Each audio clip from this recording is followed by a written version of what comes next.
জাহান্নাম থেকে রাস্তা তৈরি করে দাও, কবরটাকে শর্ট করে দাও। এমন চাপ দেওয়া হবে, কবরের ভিতরে ঢুকলে যদি ঈমান আর ইসলামের পুঁজি কেউ কমপ্লিট না করে কবরের পথের যাত্রা করে, তাহলে তার অবস্থা কত বড় ভয়াবহ। আমার সিরাজগঞ্জের একটা ঘটনা আপনাদেরকে শুনাই। সিরাজগঞ্জের এক আল্লাহর বান্দার মরণ হয়ে গেল। আমাদের দেশের প্রতিটা মুসলমান, তা কোনো মানুষের প্রতি যদি অভিমানও থাকে, মৃত্যুর কথা শুনলে অনেকেই মাফ করে দেয়, যদি স্বাভাবিক অভিমান থাকে। আর যদি অস্বাভাবিক জুলুম করে থাকে, তাহলে সে মাফ করে না। আর সে যদি মাফ না করে, আল্লাহ পাক তাকে ক্ষমা করবেন না। তো আল্লাহর বান্দার জানাজাতে অনেক মানুষ হাজির হয়ে গেছে, অনেক মানুষ, নেতা টাইপের নেতা ছিল আর কি। এরপরে তার জানাজা শেষে তার লাশটাকে দাফন করার জন্য কবরস্থানে নিয়ে গেছে। লাশটা কবরের পশ্চিম পাশে প্রথমে নামানো হয়েছে। তার ছেলে, তার জামাতা, 2-3 জন মিলে কবরের ভিতরে নেমেছে, লাশটাকে দাফন করবে। লাশটা খাট থেকে এভাবে তারা নিজের হাতের উপরে নিয়ে লাশটাকে মাত্র কবরের ভিতরে নামিয়েছে। কবরের জমিনে লাশটা টাচ করার সাথে সাথে এখন তো বুকের উপরে হাত দিয়ে দোয়া পড়বে, এরপরে সুন্দর করে বাঁশগুলি দিবে, এরপরে ওর করে চাটাই দিবে, এরপরে মিনহা খালাকনাকুম ওয়া ফিহা নুঈদুকুম ওয়া মিনহা নুখরিজুকুম তারাতান উখরা বলে বলে মাটি দিবে। কিন্তু এতটুকুর সময় দিল না জমিন। মাত্র লাশটাকে কবরের জমিনের টাচ করার সাথে সাথে আল্লাহ, 2 দিক থেকে মাটির চাপা শুরু হয়ে গেছে। এত দ্রুত মাটি চেপে আসছে, তার ছেলে লাফ দিয়ে কবর থেকে উঠতে সক্ষম হয়েছে।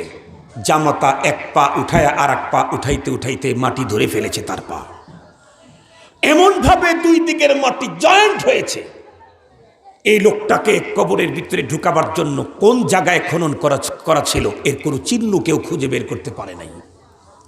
2 দিকের মাটির চাপার কারণে মৃত ব্যক্তির জামাতার পা ভেঙ্গে চুরমার, কোদাল দিয়ে খনন করে ওর পাকে উদ্ধার করা হয়েছে। রব্বুল আলামিন, দুনিয়ার জীবনটা বড় ক্ষণিকের। এই ক্ষণিকের জীবন কাটাতে গিয়ে অনেকের মা নাই, দুনিয়া ছেড়ে চলে গেছে। ক্ষণিক সময়টা পার করে চিরস্থায়ী জীবনে চলে গেছে। রব্বুল আলামিন, যার মা নাই, অন্ধকার কবরের কবরবাসী হয়ে গেছে। মা যার নাই, মায়ের কানের দুল, নাকের ফুল, হাতের বালা খুলে রাখলো, কিন্তু সন্তান হয়ে মায়ের গুনাহগুলো খুলে রাখতে পারে না। মায়ের গুনাহগুলো খুলে রাখা যায় না। সন্তান হয়ে যার মায়ের কথা মনে পড়ে গেছে, আল্লাহ দয়া করে মায়ের জীবনের গুনাহগুলো মাফ করে দাও। গ্রামের মানুষের রুচি হলো ওয়াজের ব্যাপারে 2টা। একটা হলো 2-3 ঘন্টা ওয়াজ না করলে, কিন্তু ওয়াজের কিছুই বুঝলাম না, 2-3 ঘন্টা ওয়াজ। আর একটা হলো সুর যতক্ষণ পর্যন্ত না দিবে, কোরআন শরীফ আর হাদিস শরীফ থেকে যদি মুক্তা ঝরানো তথ্য পেশ করে, মানুষ কি বলে, হুজুর তো ওয়াজ করল না রে আজকে। তার মানে গ্রামের মানুষ ওয়াজ বলতে বুঝে হলো সুরারিত কণ্ঠে কিছু কথা, সেটা দামি হোক আর দাম ছাড়াই হোক, ভিত্তিওয়ালা হোক আর ভিত্তি ছাড়াই হোক, তথ্যওয়ালা হোক আর তথ্য ছাড়াই হোক, লাগে হলো সুর, আর কিছু দরকার নাই। এই 2টা জিনিসই আমার কাছে নাই, সুরও নাই, এই 2 ঘন্টা পর্যন্ত ওয়াজ করার শক্তিও আমার মধ্যে নাই। এ কারণে আমি মূলত গ্রামে দাওয়াত নিতে চাই না। অনেক পিড়াপিড়ি, অনেক। আমার মাদ্রাসার এক হুজুর যে কতবার ফোন দিয়ে কত রঙের কথা বলেছে, তারপরে আলহামদুলিল্লাহ আল্লাহ পাক নিয়ে আসতেন আপনাদের এখানে, কিন্তু আমি তখন অসুস্থ। যদি না আসতাম তাহলে আপনারা আমাকে তো বকা দিতেন, কর্তৃপক্ষকে আরো বকা দিয়ে শেষ করে ফেলতেন, যে দাওয়াতই মনে হয় দেয়নি। আমাকে বিনা বিষয়ে জাহান্নামে পাঠিয়ে দিতেন। বলে বক্তারা ওয়াদা ঠিক রাখে না, এরা আগে জাহান্নামে যাবে, 70,000 আলেম আগে জাহান্নামে যাবে। এই হাদিস আপনাদের সবার জানা আছে, হাদিস হোক আর নাই হোক। এই জন্যে আপনারা ওই 70,000-এর 20-এর মধ্যে আমাকেও দিয়ে দিতেন। এই জন্যে অসুস্থতা সত্ত্বেও এসেছি, জুমার নামাজ পড়েছি ঢাকাতে, এরপরে আপনাদের এদিকে রওনা করেছি। তারপরে বয়ান উঠায় দিয়েছেন এমন টাইমে, হুজুরকে বললাম যে এই টাইমে আমার 3টা ওয়াজ শেষ হয়, এই টাইমে একদিনের 3টা ওয়াজ আমার শেষ হয়ে যায়। তখন হলো প্রথম রাতে শুরু করতেছি। আমি প্রথমে আপনাদের কাছে আমার অপারগতার কথা শেয়ার করি। আমি সুর দিয়ে কথা বলতে পারবো না। আপনারা সুর ছাড়া কোরআনে পাকের, হাদিসে পাক থেকে বিশুদ্ধ তথ্য শুনতে রাজি আছেন? ইনশাআল্লাহ তথ্য হবে বিশুদ্ধ, বাজে কোনো কথা হবে না, ভিত্তিহীন কোনো কথা হবে না। এবং আমি 1 ঘন্টাই বয়ান করব, তবে 1 ঘন্টার বয়ান আপনারা নিয়ে যাবেন। আপনারা তো 2-3 ঘন্টার ওয়াজও শুনেছেন বিভিন্ন জায়গাতে, ওইটার সাথে ক্যালকুলেশন করবেন। আমারটা যদি কম হয়ে থাকে তাহলে আমি আবার এসে আপনাদেরকে ওয়াজ করে দিয়ে যাবো ইনশাআল্লাহ। আর যদি আমার 1 ঘন্টাটা অন্যদের 3 ঘন্টার সমান হয়ে থাকে তাহলে তো আর আমার আর আসা দরকার নাই। এই কথাগুলো একটু ভালো করে শুনবেন। আজকের অনুষ্ঠানটা হলো কবরস্থানের ইন্তজামে আজকের মাহফিল। ধর্মীয় অনুষ্ঠান নানা নামে হয়, কখনো তাফসিরুল কোরআন মাহফিল, কখনো সিরাতুন নবী মাহফিল, কখনো ইসলামী সম্মেলন, কখনো শানে সাহাবা, কখনো শানে রিসালা, কখনো ইসলামী জলসা, কখনো আন্তর্জাতিক ইসলামী মহাসম্মেলন। এ অনেক নামে হয়। কখনো মসজিদের আয়োজন, কখনো ঈদগাহ মাঠের আয়োজন, কখনো কবরস্থানের আয়োজন, কখনো মাদ্রাসার আয়োজন, কখনো যুবকদের আয়োজন। ঠিক বললাম না? ঠিক বললাম? ইসলাম যেহেতু complete code of life, Islam is complete code of life, এজন্যে ইসলাম সব বিষয়ই আমাদেরকে স্পষ্ট নীতিমালা দিয়েছেন। তো আমি যে কোনো জায়গায় বয়ান করার আগে দেখি মানুষকে কোন নামে এখানে জমা করা হয়েছে, কোন কথা বলে। তো আজকে দেখতেছি কবরস্থানের গরুস্থান। এই কারণে আমি কবরস্থান সম্পর্কই কিছু সম্পৃক্ত কিছু কথা আপনাদের খেদমতে পেশ করবেন ইনশাআল্লাহ। আমরা প্রত্যেকেই জানি এই পৃথিবীর পৃথিবীতে যত মানুষ আছে, তামাম মানুষগুলি প্রথমত 2 প্রকার। এক প্রকারের মানুষ যারা সৃষ্টিকর্তাকে স্বীকার করে, আর এক প্রকারের মানুষ যারা স্রষ্টার স্বীকৃতি দেয় না, সৃষ্টিকর্তাকে স্বীকার করে না। যারা সৃষ্টিকর্তাকে স্বীকার করে তাদেরকে আস্তিক বলে, যারা স্রষ্টার স্বীকৃতি দেয় না তাদেরকে নাস্তিক বলে। আমাদের দেশে নাস্তিক আছে না নাই? আছে। নাস্তিক কি পরিমাণে খারাপ!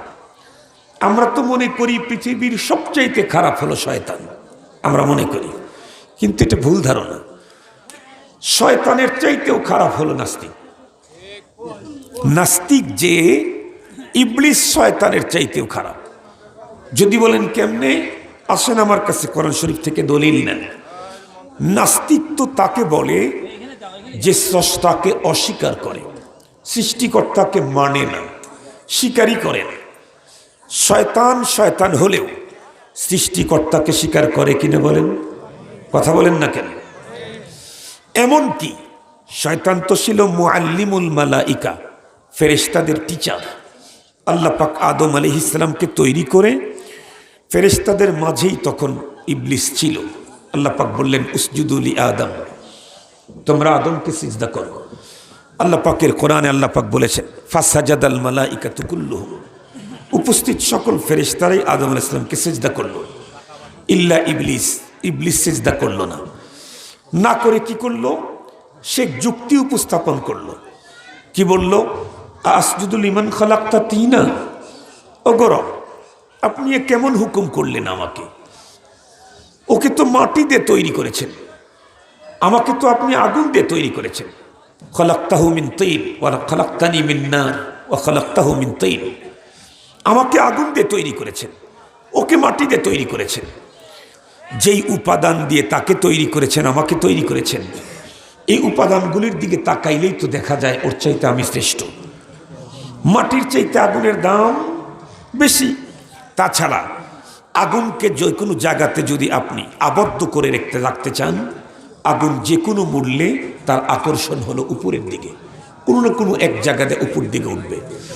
পক্ষান্তরে মাটিকে যদি আপনি উপরে ছুঁড়ে মারেন, কিছুক্ষণ পর আবার নিচের দিকে আসবে।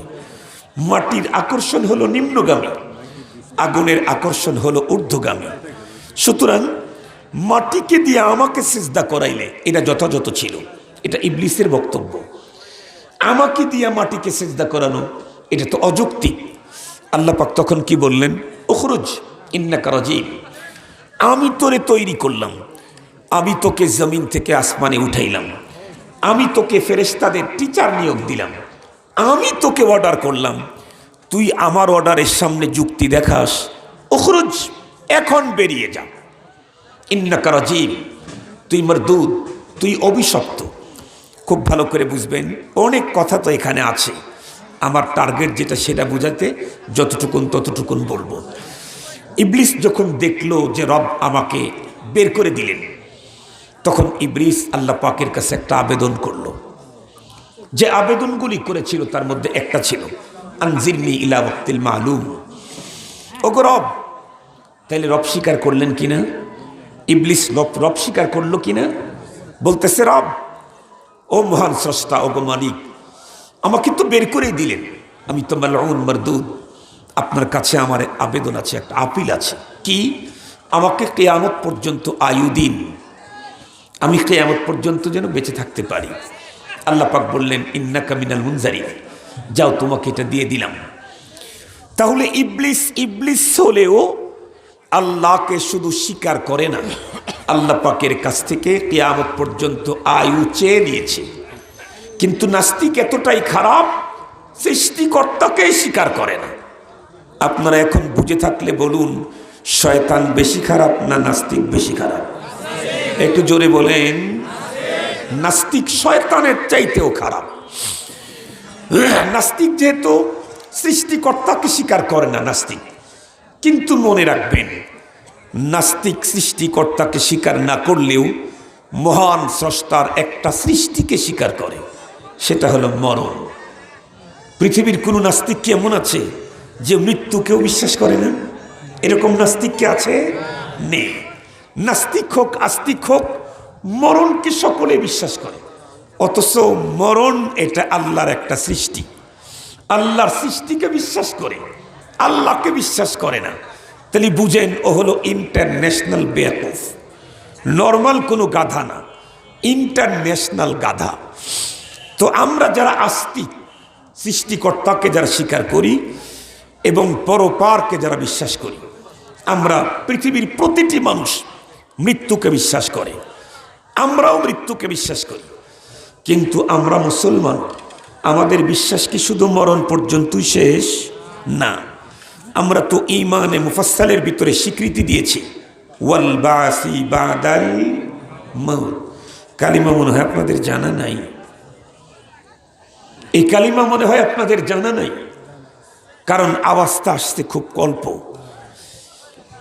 ঈমানে মুফাসসাল, আপনারা অনেকেই মনে করেন মাদ্রাসায় টাকা দেই, মসজিদে টাকা দেই, জান্নাত তো কিনেই ফেলেছি।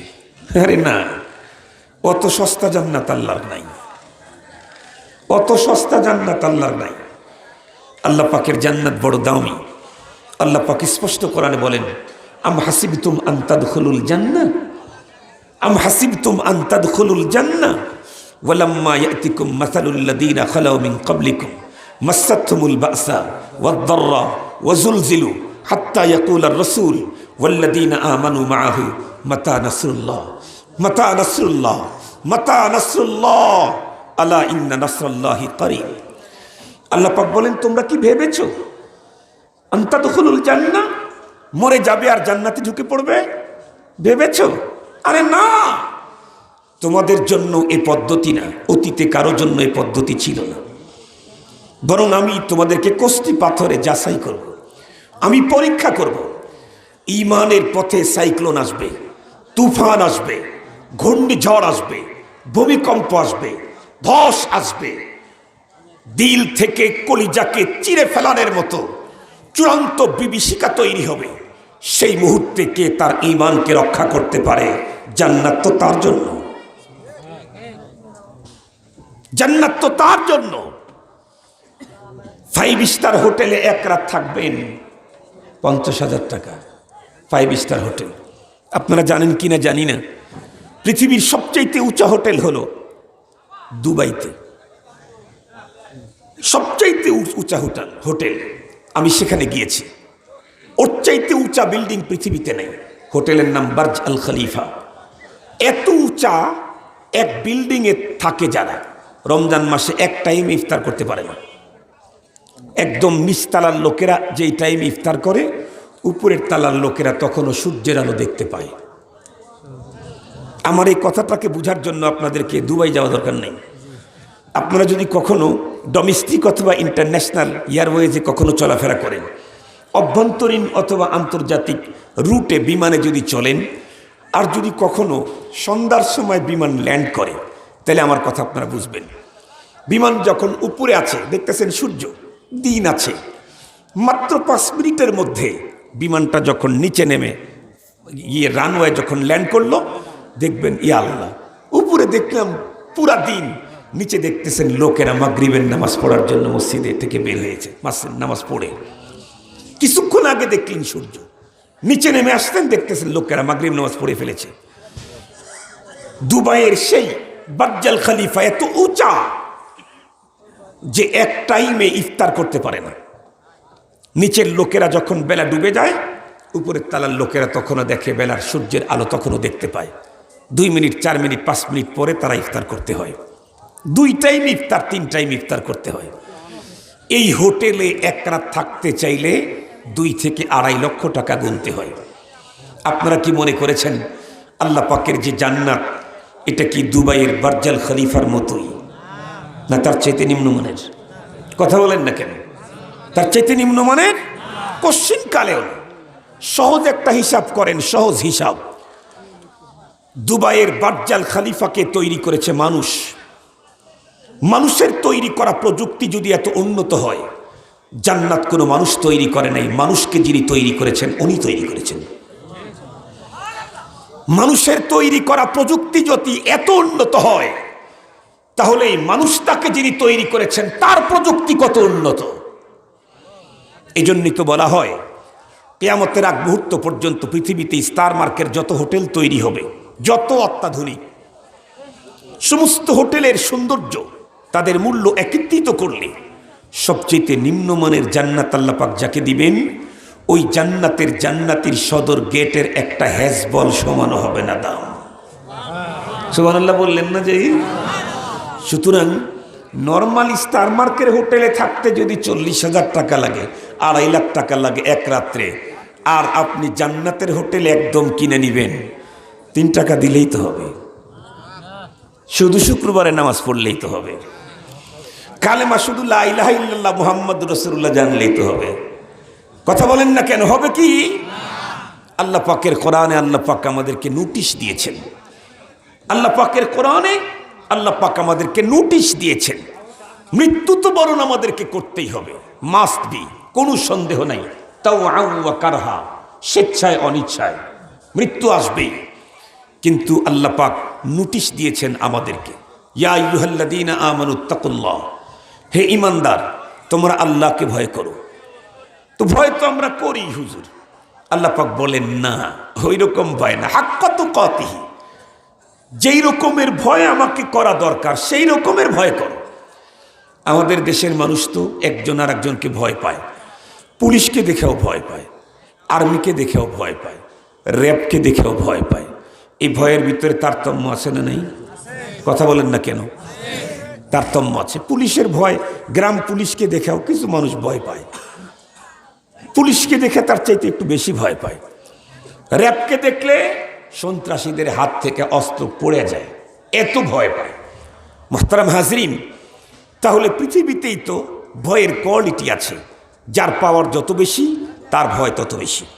কথা বলেন না কেন? যার ক্ষমতা যত বেশি তার ভয় তত বেশি। আমি জিজ্ঞেস করতে চাই, আমার আল্লাহর পাওয়ারের চাইতে আরো বেশি পাওয়ার কারো আছে কি? আমার আল্লাহর ক্ষমতার চাইতে আরো বড় ক্ষমতা কারো আছে কি? তাহলে আল্লাহর প্রতি যেই পরিমাণে ভয়, এর চাইতে বড় ভয় পৃথিবীর আর কারো কোনো মানুষের অন্তরে থাকতেই পারে না। কিন্তু আমরা ঠিক তো বললেন, এটা তো থিওরি, বাস্তব কি? এটা তো থিওরি বললেন ঠিক, সবচাইতে বেশি আল্লাহর ভয় হওয়া দরকার, কিন্তু বাস্তবতা কি? বাস্তবতা তো দেখি আল্লাহর চাইতে আল্লাহর সৃষ্টি করোনার ভয়টা বেশি। কথা বলেন না কেন? আল্লাহর চাইতে আল্লাহর সৃষ্টি করোনা, এটার ভয় আমাদের অন্তরে বেশি। এটা হলো বাস্তবতা। যদি বলেন কেমনে, আমরা তো ছোটবেলা থেকে ওয়াজ করি, কি বলি? মুসলিম নারী তোমরা ঘরের ভিতরে থাকবা, বাইরে যেতে পারবা না। এই বক্তব্য আমার না, বক্তব্য আল্লাহর। আল্লাহর বক্তব্য মোল্লার কণ্ঠ থেকে উচ্চারিত হয়, করনা ফি বুয়ুতিকুন্না ওয়ালা তাবাররাজনা তাবাররুজাল জাহিলিয়াতিল উলা। যদি কখনো প্রয়োজনে ঘর থেকে বের হওয়া মুসলিম নারী, তাহলে হিজাব পরো, জিলবাব পরো, পর্দা করো, এরপরে বের হও। কিন্তু আমাদের বক্তব্য যত বাড়তে থাকে, একটা সময় ছিল আমরা পর্দার ব্যাপারে যতই বক্তব্য দিতাম, কেউ কখনো এর বিরোধিতা বা এর ব্যাপারে কথা বলার জন্য কেউ সামনে দাঁড়াতো না। এখন তো পর্দার ব্যাপারে বক্তব্য দেওয়ার সাথে সাথে আমাদের দেশের কিছু হলুদ মিডিয়া আছে, হলুদ সাংবাদিক আছে, তারা সামনে দাঁড়ায়। আর আমার দেশের কিছু এনজিও আছে যাদের পুরা শরীরে ধর্মীয় অ্যালার্জি লাগানো আছে। অন্য কিছুতে ওদের অ্যালার্জি জাগে না, ধর্মের কথা বললেই ওদের কলিজায় অ্যালার্জি জাগে, কলিজায় অ্যালার্জি জাগে। এরা তখন এসে সামনে দাঁড়ায়, এরা তখন এসে সামনে দাঁড়ায়। আপনি কি বললেন? আমি কি বললাম মানে? আপনি তো অগ্রগতি উন্নতির পথের বাধার সৃষ্টি করলেন, এই জাতীয় কথা বলে। কিন্তু আমরা যখন ওর ধমকের চাইতে আরো পাওয়ারফুল ধমক দেই, তখন লেজটা গুটিয়ে নিয়ে অন্যদিকে যেতে বাধ্য হয়। আর যদি মেওয়া করতে থাকি, তখনও হিংসের মতো, সিংহের মতো ভাব দেখাইতে থাকে। মুহতারাম হাজরিন, খুব ভালো করে কথাগুলি বুঝবেন, ভালো করে কথাগুলি বুঝবেন। আমরা তো সারা জীবন বলছিলাম মেয়েদেরকে পর্দার ভিতরে ঢুকান, ওদেরকে বোরকার ভিতরে ঢুকান, নাইলে আল্লাহর আযাব আছে, গজব আছে, শাস্তি আছে। কিন্তু কই কই গুটি কয়েক মুসলমান ছাড়া আমার দেশের মুসলিম শিক্ষিতা নারীরা এই তথ্য মানতে রাজি নাই। তারা বোরকা তো ছাড়লো, এমনকি মেয়েলি পোশাকটাও এখন ছেড়ে দিয়ে প্যান্ট আর শার্ট পরা শুরু করে দিয়েছে। মেয়েলি পোশাক পর্যন্ত ছেড়েছে, টাইট ফিট প্যান্ট আর শার্ট পরে। আপনি শুনলে অবাক হবেন, মোল্লা এমনি চিল্লায় না, মোল্লা যা দেখে ওইটা দেখার মতো যোগ্যতা সাধারণ কোনো পাবলিকের নেই। আপনাদের বুঝাবার জন্য একটা ছোট্ট কথা বলি।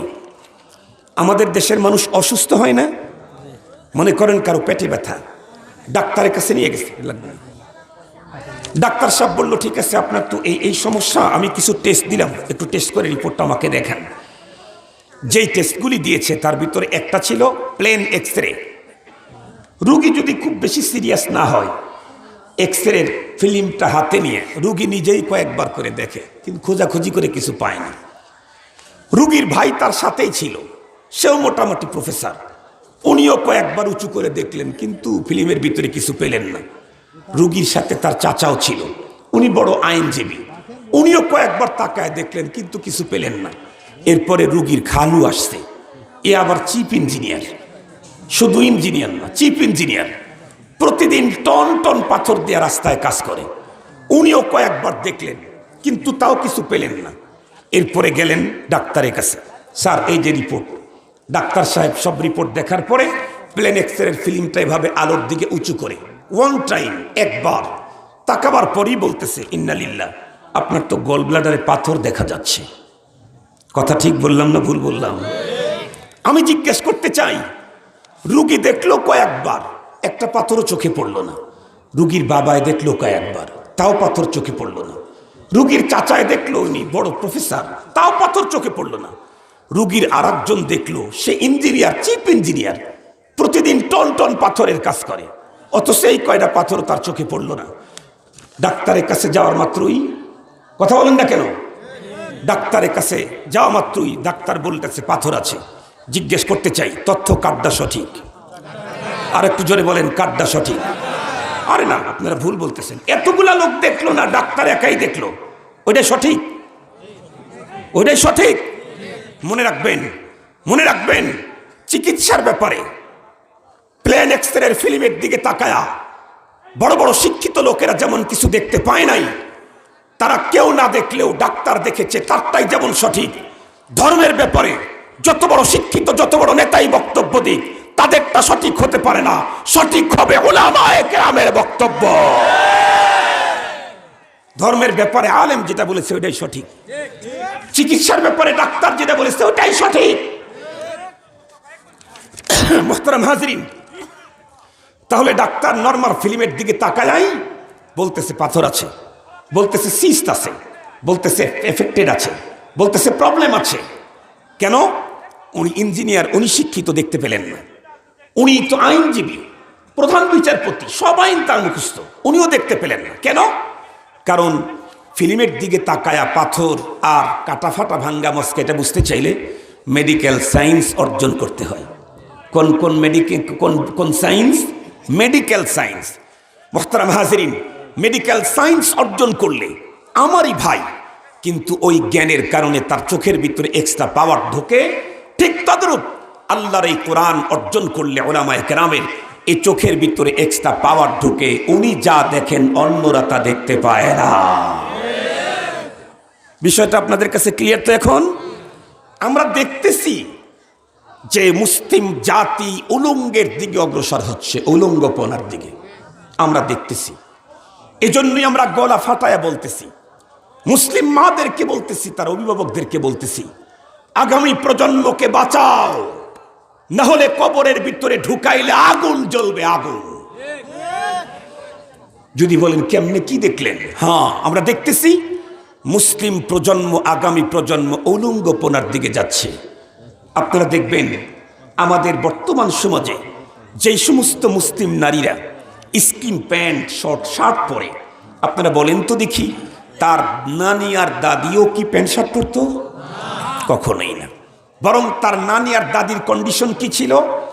আপনাদের আমার কথা 100 মনে পড়বে।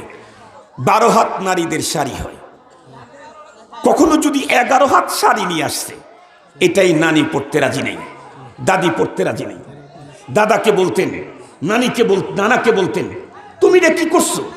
11 হাত শাড়ি, এটা দিয়ে তো আমার পিঠ ঢাকে না, আমার ইয়া হয় না, ঘুমটা হয় না, আমার আঁচল হয় না, আমি এটা পরে ছেলেদের সামনে যেতে পারবো না। এ কথাগুলো বলতো কিনা? এ কথাগুলো বলতো কিনা আমাদের সমাজে? আমাদের সমাজের লোকেরা এ জাতীয় কথা বলতো। মুহতারাম হাজিরিন, যেই নানি আর দাদি 12 হাত শাড়ির কাছে 1 হাত শর্ট, তাই পড়তে রাজি নাই, ওইটা আলমিরার ভিতরে রেখে দিয়েছে, ওইটা পরে নাই।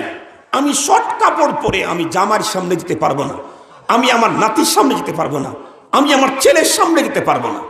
এটা ছিল হলো নারীর সংস্কৃতি, এটা ছিল নারীর সভ্যতা, এটা ছিল নারীর কন্ডিশন, নারীর। সেই নারীর পরে আজকের নাতি, মাঝখানে মাত্র একজন মা, মাঝখানে মাত্র একজন মা। নারীর কন্ডিশন ছিল 12 হাত শাড়ির কাছে 1 হাত কম, মেনে নিতে রাজি নাই। সেই নারীর নাতি যদি আজকে, নাতনি যদি আজকে প্যান্ট আর শার্ট পরে, তাহলে এর যে নাতি নাতনি দুনিয়াতে আসবে, ওরা কি প্যান্ট শার্ট পরতেও রাজি হবে? ওরা তো ল্যাংটা থাকবে, ল্যাংটা। এই জন্য উলামায়ে কেরামের তথ্য, তাদের গলা ফাটানো কথা, আবেগময় কথাগুলি মুসলিম জাতিকে বুঝতে হবে, না হলে কিন্তু পস্তাইতে হবে। আজকে যেমন সরকারও পস্তাইতেছে, জনগণও পস্তাইতেছে। আমরা স্বাধীনতার আগ থেকে না, কোরআন নাজিলের পর থেকেই বলা হচ্ছে মাদককে না বলো, মাদককে না বলো, মাদককে না বলো। কিন্তু যখন যারাই ক্ষমতায় এসেছে, মোল্লার কথা কে শোনে, তার অত গুরুত্ব দেয় নাই। আজকে মাদকের সায়লাবে শহর থেকে গ্রাম, যুবক থেকে যুবতী আক্রান্ত। কথা বলেন না কেন? যুবক, শুধু যুবক না, যুবতীও আজকে আক্রান্ত। শুধু পুরুষ না, নারীও আজকে মাদকে আক্রান্ত। আজকে প্রশাসন দিশেহারা, সরকার দিশেহারা, পিতামাতা দিশেহারা, ইয়াবার বাবার ধাক্কায় সমাজ পল্টি খাচ্ছে। আজকে যতই দিশেহারা হোক, অত সহজে নিয়ন্ত্রণ করা সম্ভব হবে না। স্পষ্ট ভাষায় বলতে চাই, আমরা আগ থেকে বলেছিলাম মাদককে না বলুন, মাদককে না বলুন। তখন যথাসময়ে পদক্ষেপ গ্রহণ করেন নাই। আজকে যেমন পস্তাইতে হচ্ছে, আমরা এখন আপনাদেরকে বলতেছি মুসলিম নারীদেরকে কন্ট্রোল করুন, নাইলে আগামী দিনে এর চাইতে ভয়াবহ পরিণতি আপনাদেরকে বরণ করতে হবে। মুহতারাম হাজরিন, কথাগুলো একটু ভালো করে কথাগুলি বোঝার জন্য চেষ্টা করবেন। আপনারা তো গ্রামের মানুষ। আমি তো আজকেও বয়ানের পরে এসপি সাহেব আমার সাথে সাক্ষাৎ করছে, বলতেছে হুজুর ধর্মীয় কিছু ব্যাপারে আমাদের একটু নলেজ দরকার, আমি সুদীশদেরকে নিয়ে একটা কনফারেন্স করতে চাই। বললাম রাত্রে না দিনে? তো বলে আপনি কখন সময় পান? আমি বললাম আমার কোনো রাত খালি নেই, আমি রাত্রে ব্যস্ত। দিনের বেলায় যদি হয় তাহলে ঢাকায় 2 দিনের প্রোগ্রাম থাকলে মাঝখানে আপনাকে আমি দেব। উনি রাজি হয়ে গেলেন। সেখানে স্পষ্ট ভাষায় আমি এই কথাগুলি বলেছি। কি বলেছি? ইসলাম বলেছিল শুধু নারীরা ঘরের বাইরে বের হতে হিজাব পরবে, জিলবাব পরবে, মুখ ঢাকবে, নাক ঢাকবে, সব ঢেকে চলবে। কিন্তু আল্লাহ পাকের কথা এদেশের মুসলিম নারীরা অধিকাংশই মানে নাই। মালিক ছোট্ট একটা ভাইরাস পাঠায় দিলেন, যা ডাইরেক্ট চোখ দিয়ে দেখা যায় না, মাইক্রোস্কোপ লাগে দেখতে। ভাইরাসের নাম কোভিড-19। চিনেন তো? করোনা করোনা করোনা, এখন তো চিনছেন। গ্রাম দেশের মানুষ বলে করলা করলা। এই এক আর্মি এক গ্রামের এক চাচাকে বলছে, চাচা মাস্ক পরেন নাই কেন? চাচা মাস্ক পরেন নাই কেন? কার বাবা মাস্ক কিনবো, টাকা থাকা লাগবে তো। মাস সে মনে করছে মাস্ক কিনবো, টাকা থাকা লাগবে তো। কার বাবা মাস্ক না পড়লে ঝামেলা হবে তো। আরে বাবা টাকা না থাকলে মাস্ক কিনবো কি দিয়ে? কতদিন হয় সুদাবাদ খাইতেছি। এ তো গ্রামগঞ্জের মানুষ তো এরকম হয়ে থাকে। খুব ভালো করে বুঝবেন, আল্লাহ পাক তো বলেছিলেন যে নারীরা ঘর থেকে বের হইলে হিজাব পরবে, জিলবাব পরবে। মানল না। আসমানের মালিক ছোট্ট একটা ভাইরাস পাঠিয়ে দিলেন, কোভিড-19 করোনা ভাইরাস। ডাইরেক্ট চোখ দিয়ে দেখা যায় না, এটাকে মাইক্রোস্কোপ দিয়ে দেখতে হয়। এই করোনা ভাইরাসের ধাক্কায় শুধু নারীরাই যে বোরকা পড়ছে তাই না, পুরুষরাও প্যাকেট হয়েছে। আপনারা দেখেন নাই? আমরা আলহামদুলিল্লাহ প্যাকেট হই নাই। আমরা প্যাকেট হই নাই কারণ আমরা একজনকে ভয় করি, সেটা হলো আল্লাহ। মনে রাখবেন, পৃথিবীর কোনো মানুষ যদি আল্লাহর ভয় অন্তরে রাখে তাহলে পৃথিবীর কোনো কিছুকে আর তার ভয় লাগে না। আর যদি কেউ আল্লাহকে ভয় না করে তাহলে দুনিয়ার হাজার ভয় তাকে আঘাত করতেই থাকবে। একজনের ভয় অন্তরে ঢুকান, আল্লাহর ভয়। ইয়া আইয়ুহাল্লাযীনা আমানুত্তাকুল্লাহ হাক্কা তুকাতিহি, তাহলে করোনার ভয় আসবে না। তাহলে মহাপ্রলয় 5ই মে মহা আলটিমেটাম দিয়েছিল, মনে আছে নাকি? আপনাদের এত দ্রুত ভুলে গেলেন? আপনারা ভুলে গেছেন? আপনারা 5ই মে মহা আলটিমেটাম কিয়ামতের কথা বলেছিল, মনে আছে নাকি? আপনাদের চাটমোহরে এক বাঁশিওয়ালা বাঁশি বিক্রি করত। ওই দিন ছিল জুমাবার। সেই লোক চিন্তা করলো যে যদি কেয়ামত হয়ে যায় তাহলে তো সব মরে যাবে। এজন্য সে আগের দিন বাংকার করলো, জমিনের ভিতরে গর্ত খনন করলো। করে 2টার সময় টাইম দিয়েছিল বিজ্ঞানীরা। ও 2টা বাজার 1 ঘন্টা আগেই সব পরিবারের লোকজনকে নিয়ে গর্তের ভিতরে ঢুকে গেল। সন্ধ্যা পর্যন্ত চলে গেছে। ও চিন্তা করে এতক্ষণ তো কিয়ামত শেষ, তাহলে এখন উঠি। উপরে উঠে দেখে কিয়ামত হয় নাই, কোনো মতি হয় নাই। এই আপনাদের চাটমোহরের পেপারে আসছে।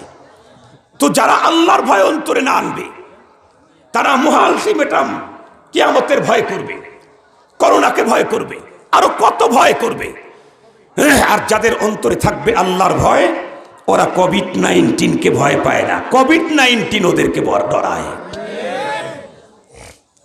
আমি তো ঢাকায় আলহামদুলিল্লাহ, সারা দেশে সারা দুনিয়াতে, আমি তো দেশের বাইরে, আল্লাহ পাক আমাকে বয়ানে নেন।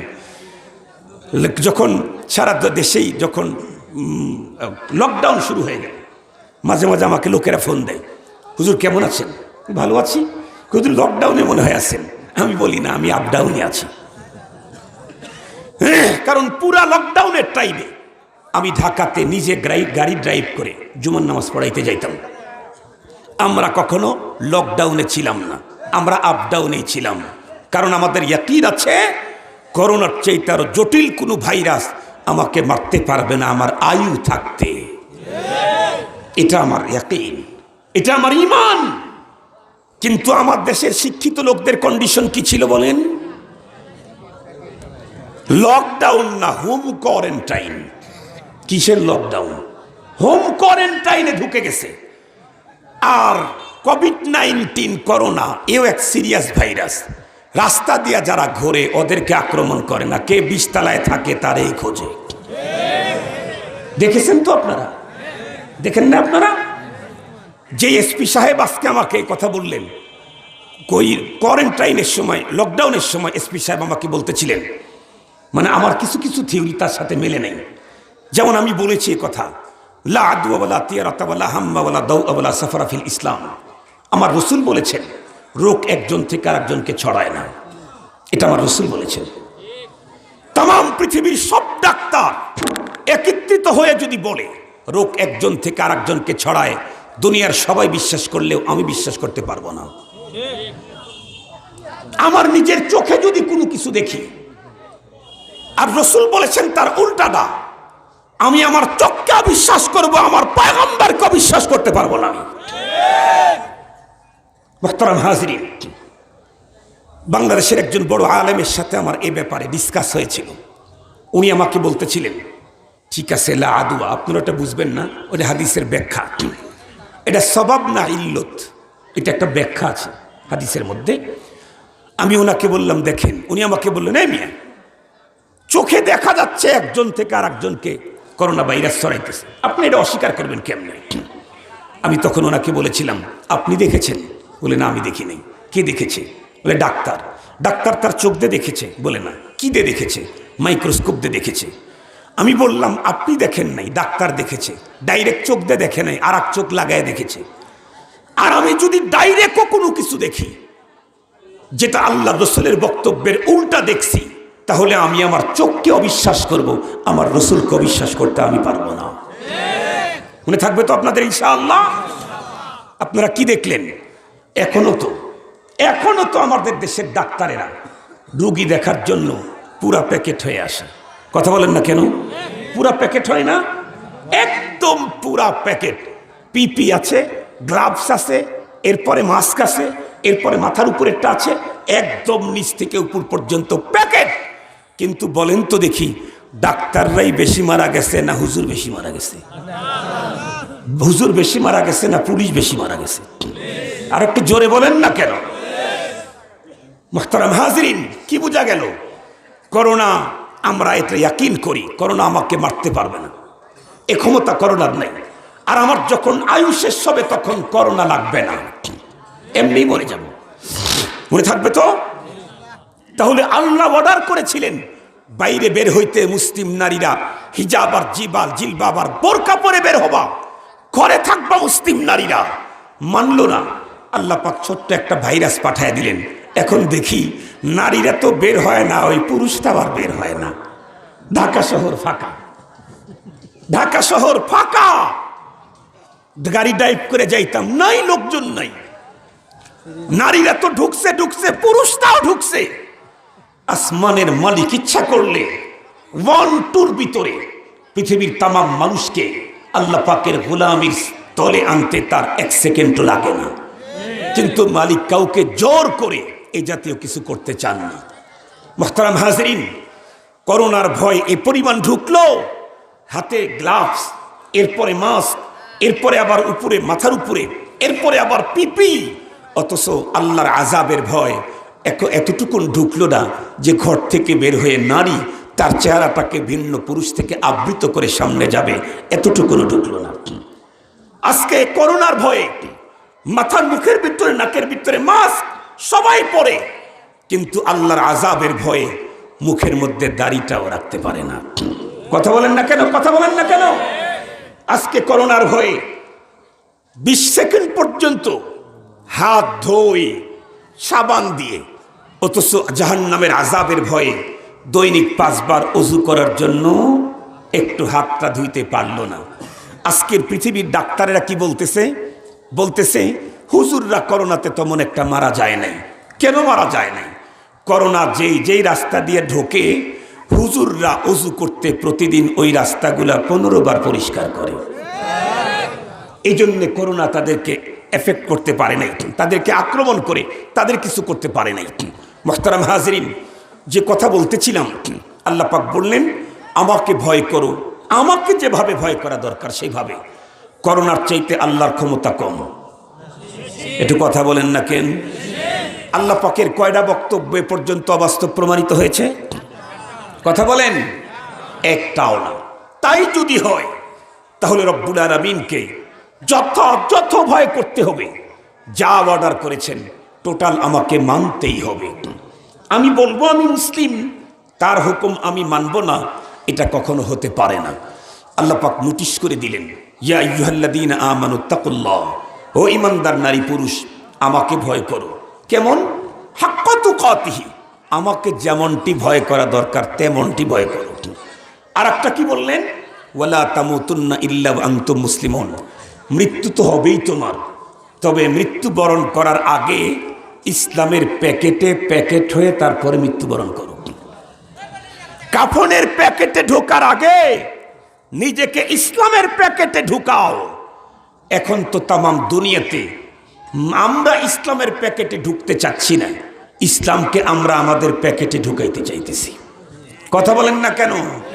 সত্য কথা বলতেছি না অবাস্তব কথা বলতেছি? অবাস্তব হলে দাঁড়ায় প্রতিবাদ করেন। আমরা ইসলামের প্যাকেটে ঢুকতে চাই না, ইসলামকে আমরা প্যাকেটে ঢুকাইতে চাই।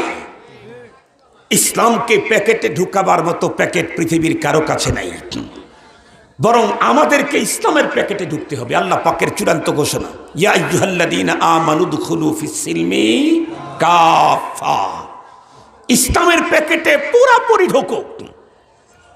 কেন? তুমি তো কবরের পথের যাত্রী, এই পথের বাঁকে বাঁকে ফাঁকে ফাঁকে মোবাইল কোড বসানো আছে। তুমি যেই পথের যাত্রী, ওই পথের বাঁকে বাঁকে ফাঁকে ফাঁকে মোবাইল কোড বসানো আছে।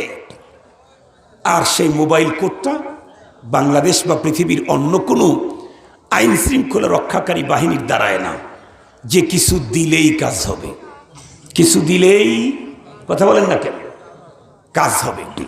আল্লাহ পাক যেমন, তার আইন শৃঙ্খলা রক্ষাকারী বাহিনীও তেমন। একজন কবি বলেন, আয়া সাহিবাদ দামবি লা তাকনাতু ফাইন্নাল ইলাহা রাউফুন রাউফ ওয়ালা তারহালান্না বিলা উদ্দাতিন ফাইন্নাত তারিকা মাখুফুন মাখুফ। কি পরিমাণে একটা মিসাল দিয়ে অল্প সময়ের ভিতরে আমি ইনশাল্লাহ কথা শেষ করে দেব। আমাদের দেশেই একটা সময় ছিল, আমরা হুন্ডা দেখতাম, 5% হুন্ডারও কাগজপত্র ছিল না, নাম্বার প্লেট ছিল না, ওয়ান টেস্ট লেখা থাকতো। ঠিক বললাম না? ঠিক বললাম? এখন কি 5% হুন্ডাও ওয়ান টেস্ট লেখা দেখেন না? কেন? আগেও প্রশাসন ছিল, এখনো প্রশাসন। আগে প্রশাসন ছিল একটু নর্মাল, ধরা পড়লে 200 টাকা চুপচাপ করে দিয়ে দিলে যান, সমস্যা নেই। এখন এই ব্যাপারে প্রশাসন একটু কড়া, ধরলে যেই হোক গাড়িটা থানায় পৌঁছায় দেয়, বলে কাগজ করে নিয়ে যাবেন। যেহেতু একটু কড়াকড়ি করছে, এখনো যে টাকা দিলে পার পাওয়া যায় না এমনটি না, এখনো তো টাকা দিলে অনেক জায়গায় পার পাওয়া যায়। কোন জায়গায় পার পাওয়া যায় না টাকা দিয়ে? কোন জায়গায়? মানুষ খুন করেও টাকা দিয়ে পার পায়, আর হুন্ডা তো নর্মাল জিনিস। তারপরে একটু বেশি কড়াকড়ি হওয়ার কারণে এখন আমরা কি দেখি, সরকার দলীয় লোক নতুন হুন্ডা কিনছে, R15, খুব হাইফাই না হুন্ডা, ফেজার কিনেছে, FZS কিনেছে। তো নিজের বাসা থেকে একটু তাওই বাড়িতে যাবে ঘুরতে, বেরও হয়েছে। হঠাৎ করে রাস্তার ভিতরে একজন ফ্রেন্ডের সাথে দেখা, কই যাবি? কই একটু তাওই বাড়িতে যাব। সামনেই মোবাইল কোড, পুলিশের না, কিসের? কই র্যাবের। বলেন তো দেখি, এখন কি ওই দিক দিয়ে কি যাবে?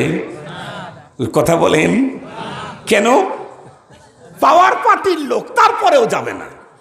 র্যাব পাওয়ার টাওয়ার দেখে না, এই জন্য ওখান থেকে ঘুরে আসবে। রাস্তা যদি আরো অনেক ঘুরাও হয়, ভাঙ্গাও হয়, সেই দিক দিয়েই যাবে, এই রাস্তা দিয়ে আর যাবে না। কেন? ওখানে গেলে আমি গন্তব্য পর্যন্ত পুষতে পারবো না, ওখানেই আমাকে থামিয়ে দেওয়া হবে। মুহতারাম হাজরিন, তাহলে গাড়ি আছে, কাগজ নাই, এই লোকটা আপনার গন্তব্য পর্যন্ত পৌঁছাতার জন্য অনিশ্চিত। সামনে মোবাইল কোর্ট। আল্লাহু আকবার। আল্লাহ পাকের কোরআন আল্লাহ পাক বলেন, তোমরা যারা মৃত্যুর পথের যাত্রা করেছো, তোমাদের গন্তব্য জান্নাত, জান্নাতে যেতে চাও, জান্নাতে যাওয়ার আগে তোমার কাগজপত্র চেক করা হবে। জান্নাতে ঢুকতে চাও মরে, কবরেই তো থাকতে চাও না, তোমার কাগজপত্র চেক করা হবে। এজন্য 2টা কাগজ তুমি কমপ্লিট রাখবা। 2টা কাগজ, ড্রাইভিং লাইসেন্স, গাড়ির লাইসেন্স। তাহলে আর কোনো পেরেশানি, তা ওই বাড়িও যাওয়া যাবে, মা ওই বাড়িও যাওয়া যাবে, বন্ধুর বাড়িও যাওয়া যাবে, খালার বাড়িও যাওয়া যাবে। 2টা কাগজ আমাদের কমপ্লিট করে তারপরে যেতে হবে। ইয়া আইয়ুহাল্লাযীনা আমানু ইত্তাকুল্লাহ হাক্কা তুকাতি ওয়া লা তামুতুন্না ইল্লা ওয়া আনতুম মুসলিমুন। 2টা কাগজ, একটা হলো ঈমানের কাগজ আর একটা হলো ইসলামের কাগজ। 2টা 2 জিনিস কিন্তু। ঈমানের কাগজ ঠিক রাখো, ইসলামের কাগজ ঠিক রাখো, এরপরে এই পথে যাত্রা করো, কোনো পেরেশানি নেই, একদম চলে যাবে, কেউ তোমাকে বাধা দিতে পারবে না। ঈমানের কাগজ তোমার কাছে চাওয়া হবে কবরে, ইসলামের কাগজ দেখা হবে তোমার ময়দানে মাহশরে। আউয়ালু মা ইউহাসাবু বিহিল আবদু ইয়াউমাল কিয়ামাতিস সালাহ। নামাজ হলো ইসলাম। কবরের ভিতরে ইসলাম সম্পর্কে জিজ্ঞাসা হবে না, ঈমান সম্পর্কে জিজ্ঞাসা হবে। মা রাব্বুক ওয়া মা দীনুক ওয়া মান হাদার রাজুলুল্লাযী বুইসা ফীকুম। এটা ঈমান, এটা ইসলাম না, এটা হলো ঈমান। কবরের ভিতরে জিজ্ঞাসা হবে ঈমানের, ময়দানে মাহশরে জিজ্ঞাসা হবে ইসলামের। এই 2টা কাগজ কমপ্লিট করে তারপরে কবরের পথে যাত্রা করো, নাইলে কিন্তু তুমি যে পথে যাত্রা করছো ওর বাঁকে বাঁকে ফাঁকে ফাঁকে মোবাইল কোড বসানো আছে, গন্তব্য পর্যন্ত পুষতে পারবা না। এমনকি কবরের ভিতরে ঢুকতেই সহিহ হাদিসের বর্ণনা, সহিহ হাদিসের বর্ণনা, একজন মানুষকে কবরের ভিতরে নামিয়ে আপনজন যখন কবরস্থ করে আপনজনরা বাড়ির দিকে ব্যাগে যায়, এত দূর পর্যন্ত গেছে যে এখনো মৃত ব্যক্তি তার আপনজনের পায়ের আওয়াজ কবর ভিতর থেকে শুনতেছে। এতটুক দূরে গেলেই আতাহু মালাকান আসওয়াদান আরজাকান ফায়ুজিলি সাদিহি, 2জন ফেরেশতা এসে লোকটাকে বসায় জিজ্ঞেস করে কাগজ দেখাও। মুসলিম মাদেরকে বলতে চাই, ও মা, কবরে তোমাকে নামাবার পরেই আপনজন ছেলে, স্বামী, ভাই, বাবা এখনো তোমার কবর ছেড়ে 40 কদম যায় নাই, ফেরেশতা এসে তোমার কাছে কাগজ যাবে। প্রথমেই হলো মার রাব্বুক ওয়া মা দীনুক ওয়া মান হাদার রাজুলুল্লাযী বুইসা ফীকুম। যদি এই 3 প্রশ্নের উত্তর দিতে পারো, কাগজ কমপ্লিট পেশ করতে পারো, তাহলে তো তোমার আনন্দই আনন্দ। তুমি শুধু উত্তর কমপ্লিট করবা, আসমানের মালিক সাথে সাথে তোমার কবরে যেই ফেরেশতা গেছে তাকে আওয়াজ দিবে। আসমানের মালিক কি বলবেন? আনসাদাকাতি, এই ফেরেশতা, আমার বান্দার কাগজ দেখতে গেছস, পরীক্ষা নিতে গেছস, যে কাগজ পেশ করেছে এটা তো অরিজিনাল। সুবহানাল্লাহ বললেন না? যে এখন পরীক্ষায় পাশ করেছে, এখন তাকে পুরস্কৃত কর। পরীক্ষায় পাশ করেছে, পুরস্কৃত কর। কি পুরস্কার? আল্লাহ পাক বলবেন আলবিসুহু মিনাল জান্নাহ। আহা, আল্লাহ পাক বলবেন আমার বান্দার শরীরে এখনো কেন দুনিয়ার নরমাল কাপড়ের কাপড়, জান্নাত থেকে রেশমের মকমল কাপড় এনে ওর শরীরে পরায়া দাও। আমার বান্দা এখনো কেন মাটির কবরের ভিতরে শায়িত আছে, জান্নাত থেকে সবুজ রঙের মকমলের চাদর আমার বান্দার কবরের ভিতরে বিছিয়ে দাও। ওয়াফতাহু লাহু বাবাম মিনাল জান্নাহ। আমার বান্দা এখনো বদ্ধ ঘরে কেন, কবরের বদ্ধ ঘরে কেন আমার বান্দা? অত 100% ঈমানের কাগজ পেশ করেছে। সুতরাং এই মুহূর্তে জান্নাত থেকে সুন্দর পথ তৈরি করে দাও। জান্নাতের ঘ্রাণ, জান্নাতের বাতাস, জান্নাতের স্নিগ্ধতা, জান্নাতের শান্তি ওর কবরে আসতে থাকবে। আরো কি বলবেন?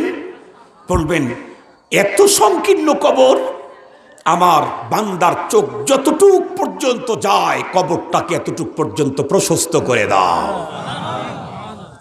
কিন্তু কাগজ যদি দেখাইতে না পারি, ঈমান চিনি নাই, ঈমান শিখি নাই, ঈমান বুঝি নাই, ইসলাম বুঝি নাই, তাহলে তো অবস্থা এতটা বেগতিক হবে এতটাই বেগতিক হবে, আমি আপনাদেরকে হাদিসে পাকের মধ্যে তো আছে, উত্তর দিতে না পারলে তখন বলা হবে আলবিসুহু মিনান নার ওয়া আফরিশুহু মিনান নার ওয়াফতাহু লাহু বাবান ইলান নার। ওকে আগুনের পোশাক পরিয়ে দাও, আগুনের বিছানা বিছিয়ে দাও, জাহান্নাম থেকে রাস্তা তৈরি করে দাও, কবরটাকে শর্ট করে দাও। এমন চাপ দেওয়া হবে, কবরের ভিতরে ঢুকলে যদি ঈমান আর ইসলামের পুঁজি কেউ কমপ্লিট না করে কবরের পথের যাত্রা করে, তাহলে তার অবস্থা কত বড় ভয়াবহ। আমার সিরাজগঞ্জের একটা ঘটনা আপনাদেরকে শুনাই। সিরাজগঞ্জের এক আল্লাহর বান্দার মরণ হয়ে গেল। আমাদের দেশের প্রতিটা মুসলমান, তা কোনো মানুষের প্রতি যদি অভিমানও থাকে, মৃত্যুর কথা শুনলে অনেকেই মাফ করে দেয়, যদি স্বাভাবিক অভিমান থাকে। আর যদি অস্বাভাবিক জুলুম করে থাকে তাহলে সে মাফ করে না। আর সে যদি মাফ না করে, আল্লাহ পাক তাকে ক্ষমা করবেন না। তো আল্লাহর বান্দার জানাজাতে অনেক মানুষ হাজির হয়ে গেছে, অনেক মানুষ, নেতা টাইপের নেতা ছিল আর কি। এরপরে তার জানাজা শেষে তার লাশটাকে দাফন করার জন্য কবরস্থানে নিয়ে গেছে। লাশটা কবরের পশ্চিম পাশে প্রথমে নামানো হয়েছে। তার ছেলে, তার জামাতা 2-3 জন মিলে কবরের ভিতরে নেমেছে, লাশটাকে দাফন করবে। লাশটা খাট থেকে এভাবে তারা নিজের হাতের উপরে নিয়ে লাশটাকে মাত্র কবরের ভিতরে নামিয়েছে। কবরের জমিনে লাশটা টাচ করার সাথে সাথে, এখন তো বুকের উপরে হাত দিয়ে দোয়া পড়বে, এরপরে সুন্দর করে বাঁশগুলি দিবে, এরপরে ওর উপরে চাটাই দিবে, এরপরে মিনহা খালাকনাকুম ওয়া ফিহা নুঈদুকুম ওয়া মিনহা নুখরিজুকুম তারাতান উখরা বলে বলে মাটি দিবে। কিন্তু এতটুকুর সময় দিল না জমিন। মাত্র লাশটাকে কবরের জমিনের টাচ করানোর সাথে সাথে আল্লাহ, 2 দিক থেকে মাটির চাপা শুরু হয়ে গেছে। এত দ্রুত মাটি চেপে আসছে, তার ছেলে লাফ দিয়ে কবর থেকে উঠতে সক্ষম হয়েছে। জামাতা এক পা উঠায় আর এক পা উঠাইতে উঠাইতে মাটি ধরে ফেলেছে তার পা। এমন ভাবে 2 দিকের মাটি জয়েন্ট হয়েছে। এই লোকটাকে কবরের ভিতরে ঢুকাবার জন্য কোন জায়গায় খনন করা ছিল এর কোনো চিহ্ন কেউ খুঁজে বের করতে পারে নাই। 2 দিকের মাটির চাপার কারণে মৃত ব্যক্তির জামাতার পা ভেঙ্গে চুরমার, কোদাল দিয়ে খনন করে ওর পাকে উদ্ধার করা হয়েছে। এজন্য আজকে চাটমোহরের এই অঞ্চলে শাহনগর, নূরনগর কবরস্থান কর্তৃক আয়োজিত, কমিটি কর্তৃক আয়োজিত এই সম্মেলনে আমি আমার মাদেরকে, ভাইদেরকে বলতে চাই, কোরআনে পাকে আল্লাহ পাক কিন্তু আগেই নোটিশ করে দিয়েছেন এই জাতীয় ঘটনা তোমার ঘটতে পারে। ইয়া আইয়ুহাল্লাযীনা আমানুত্তাকুল্লাহা হাক্কা তুকাতিহি ওয়া লা তামুতুন্না ইল্লা ওয়া আনতুম মুসলিমুন। নোটিশ আগেই দিয়েছেন, নোটিশ আগেই দিয়েছেন। খবরদার কমপ্লিট মুসলমান না হয়ে কবরস্থানের কবরে ঢুকো না, কারণ এ রাস্তা বড় সিরিয়াস। আয়া সাহিবাদ দামবি লা তাকনাতু ফাইন্নাল ইলাহা রাউফুর রাউফ ওয়া লা তারহালান্না বিলা উদ্দাতিন ফাইন্নাত তারিকা মাখুফুন মাখুফ। চিল্লাইতে থাকবেন, কাঁদতে থাকবেন কবরে, না কেউ শুনবে না। গায়রুস সাকালাইন, কোন জিন ইনসানকে কবরের আযাবের দৃশ্য, মৃত ব্যক্তির কান্নার আওয়াজ কোন জিন ইনসানের কান পর্যন্ত পৌঁছতে দেওয়া হয় না। হ্যাঁ, জিন ইনসান ছাড়া পৃথিবীর প্রতিটি পশু পাখি বুঝতে পারে, জানতে পারে। রব্বুল আলামিন জিন আর ইনসানকে এ আযাব, এ শাস্তি দেখতে দেন না, বুঝতে দেন না। কারণ এগুলো যদি বুঝতে দিতেন, মানুষ মরার পরে মানুষ ওই লোকটাকে কবর দেওয়া বাদ দিয়ে এলাকা ছেড়ে পালিয়ে যেত। কবরের শাস্তি এত ভয়াবহ, কবরের শাস্তি এত বড় সিরিয়াস। এই জন্য আসুন, দুনিয়ার জীবন কতদিনের, দুনিয়ার জীবন কতদিনের, যৌবন কতদিনের, কতদিনের যৌবন। 80 বছরের জীবন বেঁচে থাকবেন, যৌবন থাকবে 30 বছর, যৌবন থাকবে 30 বছর। ধর্মের বিরুদ্ধে কথা বলবেন না, ধর্মীয় নেতাদের বিরুদ্ধে কথা বলবেন না। মনে রাখবেন, এই যৌবন, এ শক্তি, রক্ত, এ ক্ষমতা চিরদিন থাকে না। আমাদের বাংলাদেশের একজন প্রশাসনের এক ভদ্রলোক, উনি বক্তব্য দিলেন, পুরাটাই অসাংবিধানিক। কারণ প্রশাসনের জার্সি পরে, ইউনিফর্ম পরে ওই জাতীয় বক্তব্য দেওয়ার অধিকার গণতান্ত্রিক দেশে কখনোই কোনো মানুষের জন্য হতে পারে না। সে বক্তব্য দিতে গিয়ে কি বললেন, আমরা মোল্লাদেরকে গো টু পাকিস্তান, আমার পাকিস্তানে পাঠায় দিতে চান। আল্লাহর কাম, আলহামদুলিল্লাহ, আল্লাহ পাক সময় মতো কাজ করে দেন। এই যে জুমাবার, তার আগের জুমা 25 তারিখ ছিল, ঠিক বললাম? 25শে নভেম্বর আমার প্রোগ্রাম ছিল ব্রাহ্মণবাড়িয়াতে, 2টা প্রোগ্রাম। একটা ছিল আমাদের লাঠিয়ালা হুজুর, চেনেন নাকি আপনারা? জুনায়েদ আল হাবিব, দাঁড়ায় বক্তব্য দেয়, গরম বক্তব্য দেয়। মানুষ কিন্তু খুব হ্যাংলা, কিন্তু আওয়াজ বড় চেতানো। ওনার গ্রামের বাড়িতে আমার মাহফিল, গত বছর দাওয়াত দিয়েছিলেন, যেতে পারি নাই। উনি লন্ডন থেকে আমাকে অনেক বকাঝকা করছেন। উনি তো আমাদের অনেক সিনিয়র, ওনার তো বকাঝকা করার অধিকার আছে।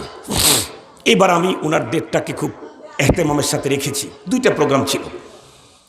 তো ওইখানে যাওয়ার পরে 11:30টার ভিতরে আমার 2 প্রোগ্রাম শেষ। সরাইল প্রপার একটা ছিল, 44তম 10 দিন ব্যাপী তাফসীরুল কোরআন মাহফিল, হাজার মানুষ। তো আমি মসজিদে চলে আসছি। ব্রাহ্মণবাড়িয়া থেকে ঢাকা কিন্তু এখন কাছাকাছি, ওই যে ডাবল ব্রিজ হয়ে গেছে, তো আর ঝামেলা ওইদিকে নাই। মসজিদে এসে শুয়েছি। সকালবেলায় ফজরের নামাজ পড়ে রুমে ঢুকছি। গুলশান কমার্স কলেজের প্রিন্সিপাল, আপনারা অনেকে হয়তো তারে চিনবেন, বিশেষ করে কমার্সে যারা পড়েন বা পড়ান, ওনার লিখিত বই আমাদের সিরাজগঞ্জ, পাবনা, টাঙ্গাইলে বেশি চলে, M.A. কালাম সাহেব। উনি আমার রুমে ঢুকলেন। এরপরে আমার মসজিদের সহ সেক্রেটারি, উনিও ঢুকলেন। সৌজন্য সাক্ষাতে হুজুর আসছে, নাস্তা খাইলাম কিনা। আমরা গল্প করতেছি, আর ভিতরে ঘরের দরজাকে টক টক টক টক করলো। তো আমি বললাম, ভাই খুলে দেন। তো প্রিন্সিপাল সাহেবই খুলে দিলেন। খুলে দেওয়ার পরে দেখি এক ভদ্রলোক 1.5 লিটারের এক পানির বোতল নিয়ে আসছে। এসে বলতেছে, হুজুর একটু ঝাইড়ে দেন মানে বুঝেন তো, ফু দিয়ে দেন। তো আমি জিজ্ঞাসা করলাম, আরে কিসের ফু নিবা ভাই তুমি? ও তখন বলতেছে যে স্যার বলে হুজুরদেরকেও স্যার বলে আর কি। তো বলতেছে, স্যার আমাদের স্যার তামাম রাত ঘুমায় নাই, খালি চিল্লাচিল্লি করছে। সে তো ঘুমাই নাই, কাউকে ঘুমাইতেও দেয় নাই, চিকিৎসা করে লাভ হচ্ছে না। এই জন্যে সবাই বললো যে একটু পানি পড়া নিয়ে আসো। তো তোমার স্যার কেডা? Additional DIG. কেডা? এডিশনাল ডিআইজি বনশ্রী, ঠিকানা সহ বলছি, ফাও কথা বলি না। এডিশনাল ডিআইজি, জানি না আল্লাহ কোন কারণে তাকে অবস্থায় ফেলে দিয়েছেন। তামাম রাত ঘুমাইতে পারে না, চিল্লাচিল্লি করে। স্ত্রীও রেগে গেছে, সন্তানেরাও বিগড়ে গেছে, অতিষ্ঠ হয়ে গেছে। ফজরের নামাজের সাথেই পাঠায় দিয়েছে, যা হুজুরের কাছ থেকে পানি পড়া নিয়ে আয়। চিকিৎসা দিয়ে কাজ হয় নাই, হয়তো আল্লাহর কোরআনে কাজ হতে পারে। আমাদের প্রশাসনের ওই বন্ধুকে বলতে চাই, যিনি আমাদেরকে গো টু পাকিস্তান বলেন, এখন তো ইউনিফর্ম আছে, এখন আমাদেরকে গো টু পাকিস্তান বললেন। আপনার বসের বড় বস এডিশনাল ডিআইজি, যেদিন আপনার ইউনিফর্ম যেদিন খুলে যাবে, যেদিন অপকর্মের কারণে আল্লাহর গজবে আক্রান্ত হবেন, যেদিন তামাম রাত আপনি ঘুমাইতে পারবেন না, আপনি যখন চিল্লাচিল্লি করবেন, তখন আমরা যদি পাকিস্তানে যাই, আপনাকে পানি পড়া কে দিবে? আপনাকে পানি পড়া কে দিবে? চিকিৎসা দিয়ে তো কাজ হয় নাই। যদি 3 দিনের কাছে 5 দিন যদি চিল্লাচিল্লি করেন, তাহলে বেগম আর সন্তানেরা সহ আপনাকে গো টু ঘরের বাইর। কথা বলেন না কেন? আমরা তো এমন একজন পার্সন, এদেশের খেটে খাওয়া দিন মজুর, কুলি শ্রমিকদের সাথে যেমন সম্পর্ক, এদেশের মন্ত্রীদের সাথেও সম্পর্ক, এদেশের সচিবদের সাথেও সম্পর্ক, এদেশের আপার শিক্ষিত লোকদের সাথেও সম্পর্ক। আমরা তো জানি কে কোন মুসিবতে, কে কোন সুবিধার মধ্যে আছে, কে কতটুকুন ভালো অবস্থানে আছে, আমরা তো জানি। স্পষ্ট ভাষায় বলতে চাই, ইসলাম নিয়ে কখনো কথা বলবেন না, ধর্মীয় নেতাদের বিরুদ্ধে কখনো মুখ খুলবেন না, কারণ এই দুনিয়া চিরজীবন থাকার জায়গা না। ধর্ম যিনি পাঠিয়েছেন, ধর্মীয় নেতাদেরকে রক্ষা উনি করবেন। তাদের বিরুদ্ধে কথা বললে অ্যাকশন ধর্মীয় নেতার নেওয়া দরকার নাই, যিনি ধর্মীয় নেতা বানিয়েছেন উনি অ্যাকশন নেবেন। মুহতারাম হাজিরিন, আমি আপনাদের কাছে করজোরে অনুরোধ করতে চাই, আল্লাহ পাক নোটিশ দিয়েছেন, আমাকে যেমনটি ভয় করা দরকার তেমনটি ভয় করো। আমরা তো বিদ্যুৎকে যেই পরিমাণে ভয় পাই, আমরা আমাদের রবকেও সেই পরিমাণে ভয় পাই না। বিদ্যুতের ব্যাপারে শিক্ষিত অশিক্ষিত গ্রামের শহরের পাওয়ার পার্টির বিরোধী পার্টির কেউ কোনোদিন বিদ্যুতের খোলা তারে হাত লাগায় না। কথা বলেন না কেন? নাকি পাওয়ার পার্টির লোকেরা চিন্তা করে আরে ক্ষমতা আমাদের হাতে, লাগা হাত, তাইলে শেষ, ইন্না লিল্লাহ। ঠিক বললাম না ভাই? ঠিক বললাম? বিদ্যুতের খোলা তারে পাওয়ার পার্টির লোক, বিরোধী দল, শহরের গ্রামের শিক্ষিত অশিক্ষিত নারী পুরুষকেও হাত লাগায় না। কেন? ওইখানে হাত দিলে মরে যাব। আরে মিয়া, বিদ্যুতের খোলা তারে হাত লাগাইলে মরে যাব। আল্লাহ পাক তো বলেছেন সুদের তারে হাত লাগাইও না, তাহলে তোমার জীবন শেষ হবে। ঘুষের তারে হাত লাগাইও না, তোমার ঈমান শেষ হবে, পরপারে শাস্তি ভোগ করতে হবে। জিনার তারে হাত লাগাইও না, সুদের ঘুষের তারে হাত লাগাইও না, গুম খুনের তারে হাত লাগাইও না, অবিচার ব্যভিচারের তারে হাত লাগাইও না। কিন্তু বিদ্যুতের ভয় আছে, কেউ হাত লাগাই না। জিনা আর ধর্ষণ, এরপরে গুম, এরপরে খুন, এরপরে দুর্নীতি, সবগুলার সাথে তারে হাত লাগাই নাই, তার দিয়ে আমাদের জীবনটাকে জড়ায় রেখেছি। তাহলে বলুন তো দেখি, আমাদের অন্তরে বিদ্যুতের ভয়টাই তো বেশি রবের চাইতে। অথচ রব কি বললেন? ইত্তাকুল্লাহ হাক্কা তুকাতিহি। বিদ্যুতের মতো ভয় করলেও হবে না, কারণ আমি তো বিদ্যুতের স্রষ্টা। সুবহানাল্লাহ বললেন না যে? আমি তো করোনার স্রষ্টা, করোনার মালিক, করোনার আবিষ্কারক আমি।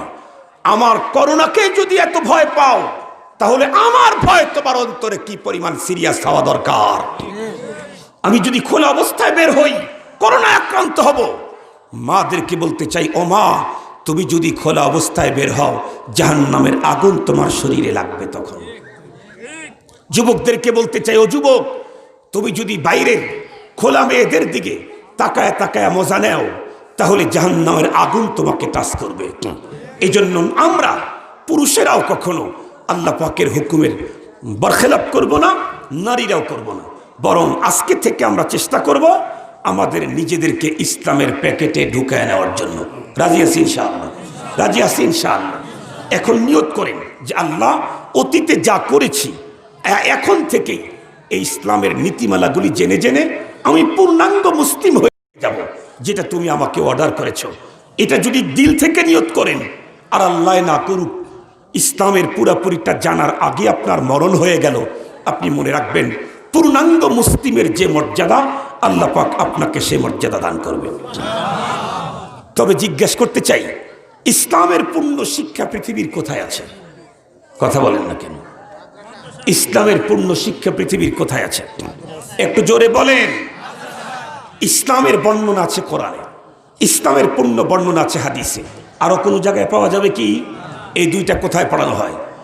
জাহাঙ্গীরনগর বিশ্ববিদ্যালয়, ঢাকা ইউনিভার্সিটিতে, আপনাদের পাবনার অ্যাডওয়ার্ডে, বুয়েট আর চুয়েটে, এগ্রিকালচার ইউনিভার্সিটিতে, মেডিকেল কলেজে কোথায় পড়ানো হয়? আর একটু জোরে বলেন। মাদ্রাসা। খুব ভালো করে মনে রাখবেন, বিষয়টা যদি চিকিৎসা হয়, চিকিৎসা, সেটা মাথার উপরের চুলের চিকিৎসা হোক আর পায়ের নিচের স্কিনের চিকিৎসা হোক, বিষয়টা যদি চিকিৎসা হয়, তাহলে আপনাকে ডাক্তারই লাগবে, ইঞ্জিনিয়ার দেওয়া হবে না। নাকি আপনাদের এলাকায় চুলের চিকিৎসার জন্য ইঞ্জিনিয়ারের কাছে যায়, আর চামড়ার চিকিৎসার জন্য আইনজীবীর কাছে যায়? কার কাছে যায়? কথা বলেন না কেন?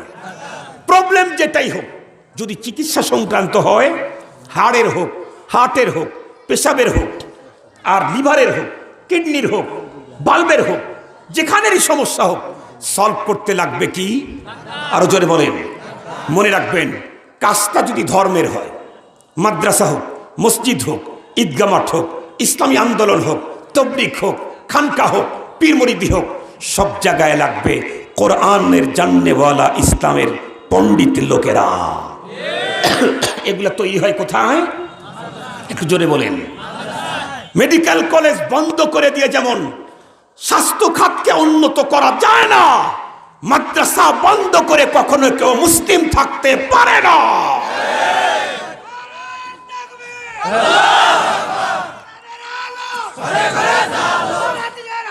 মাশাআল্লাহ, আল্লাহর বান্দা, বুড়ো মানুষ, জজবা আছে তো আলহামদুলিল্লাহ।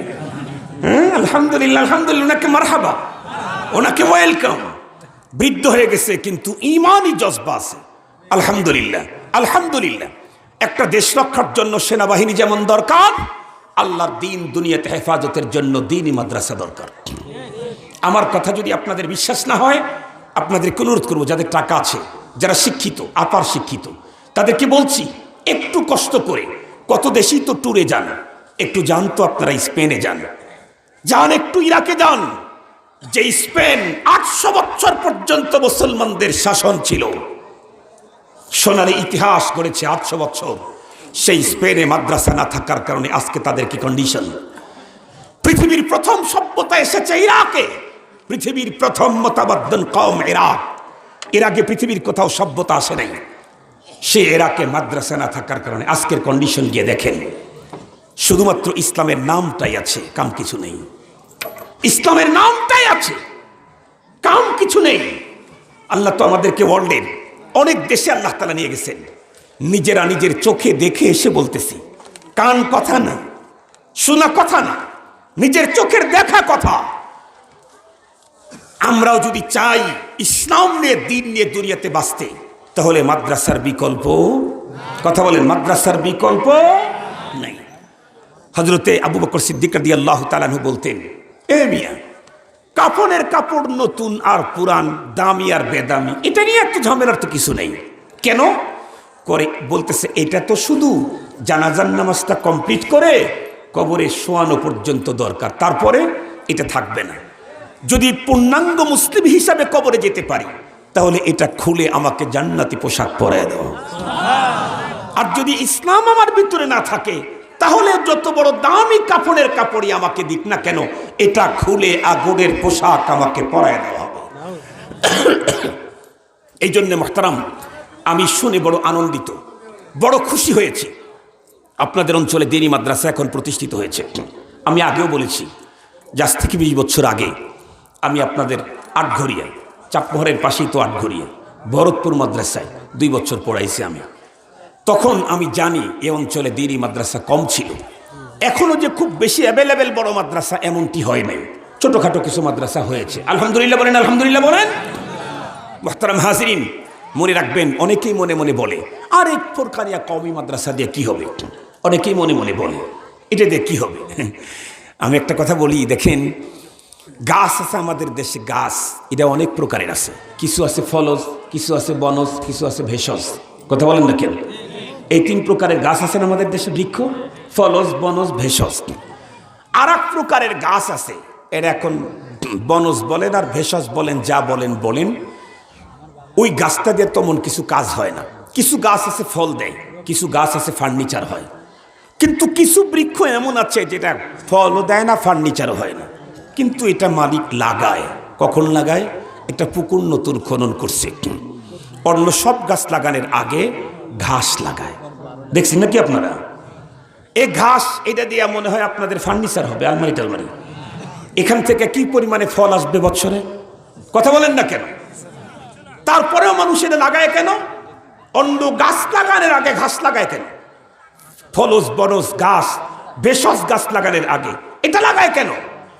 কারণ হলো এটা ফল দেয় না, এটাতে ফার্নিচারের কাজে আসে না, কিন্তু এটা পুকুরের অস্তিত্ব টিকায় রাখতে এটা কাজে আসে। কথা বলেন না কেন? পুকুরের অস্তিত্ব টিকায় কে? দুব্বা ঘাস। যদি একটা দুব্বা ঘাসও না থাকে, আর যখন আষাঢ় মাসের দিন, যখন ঝোম ঝোম বৃষ্টি শুরু হবে, তখন পুকুরের পার বৃষ্টিতে ভেঙ্গে পুকুরের তার অস্তিত্ব বিলীন হয়ে যাবে। এই ঘাসগুলি পুকুরের অস্তিত্বকে ধরে রাখে। কওমি মাদ্রাসা এটা দিয়ে বলেন অন্য কিছু হয় না, কিন্তু ঈমান রক্ষার, অস্তিত্ব রক্ষার জন্য কওমি মাদ্রাসা ঘাসের চাইতে বড় ভূমিকা পালন করে। মুহতারাম হাজিরিন, এজন্য ঘাসের যেমন পুকুরের জন্য দরকার, কওমি মাদ্রাসা মানুষের ঈমান হেফাজতের জন্য দরকার। মনে থাকবে তো ইনশাআল্লাহ? মনে থাকবে তো ইনশাআল্লাহ? আমরা মাদ্রাসার পিছনে মেহনত করব। শুনেছি আপনাদের গ্রামে মাদ্রাসা আছে, আলহামদুলিল্লাহ। এটাই মাদ্রাসা।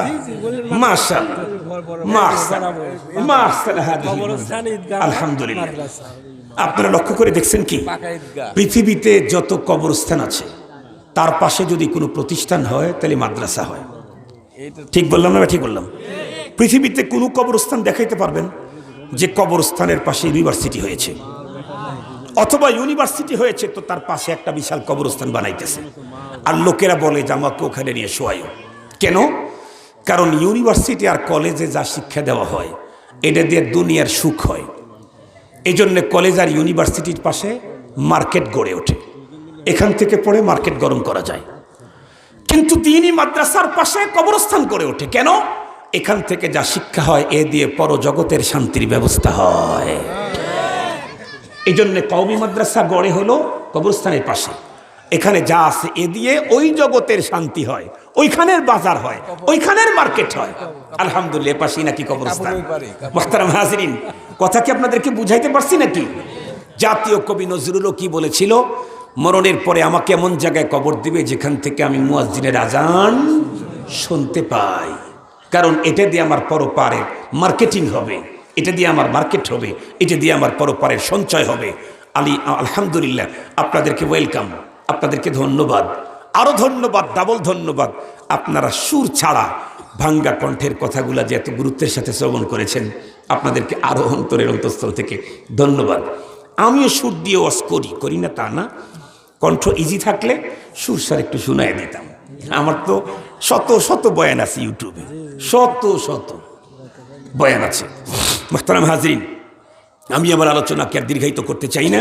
দেখতে দেখতে আমার ঘড়ির কাঁটা 40-এর মতো। বয়ানের শেষ করার আগে আমি আপনাদের কাছে একটা আবেদন জানাইতে চাই। এই জাতীয় দ্বীনি যত কাজ, কবরস্থান, ঈদগাহ মাঠ, মসজিদ, মাদ্রাসা, এগুলা মুসলিম জাতির জাতীয় প্রতিষ্ঠান। কথা বলেন না কেন?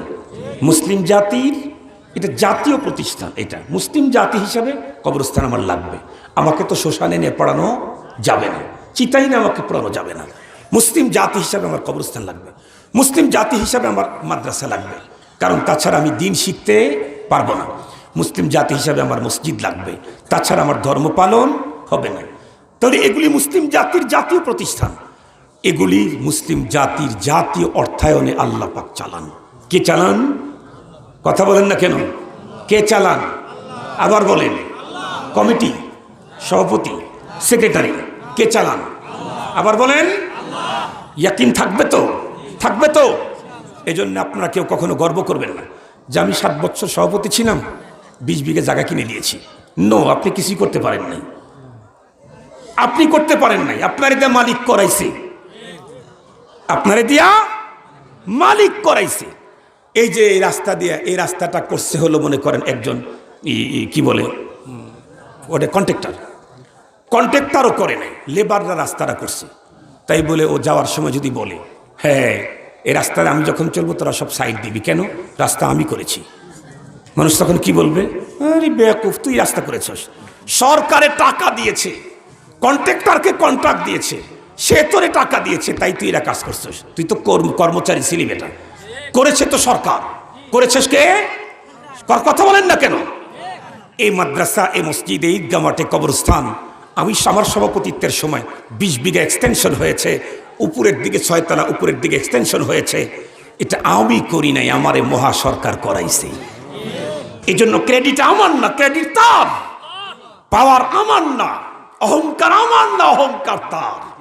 আমি তো কর্মচারী ছিলাম, কাজ করেছি, বিনিময়ে আমি মালিকের কাছ থেকে নেব। এখন যদি দিল না দিল আখেরাতে। কথা বলেন না কেন? আমি নিয়েই ছাড়ব। কথা বলেন না কেন? এই জন্য আমার কোনো এটার উপরে কোনো অহংকার নাই, কোনো সুযোগ নাই। অহংকার দেখাইলে পরপারে কোনো পাওনা নাই। মনে থাকবে তো আপনাদের ইনশাআল্লাহ? তো এই জাতীয় প্রতিষ্ঠান যেহেতু আল্লাহ পাক মুসলমানদের অর্থায়নে চালান, আপনারা এতক্ষণ পর্যন্ত অনেক সহযোগিতা করেছেন। এরপরে আমাকে বলা হয়েছে, যেটা আমার অভ্যাসের পরিপন্থী, আমার ফিকির হলো আমি মানুষের দিল কালেকশন করি, দিল, মাল কালেকশন করি না।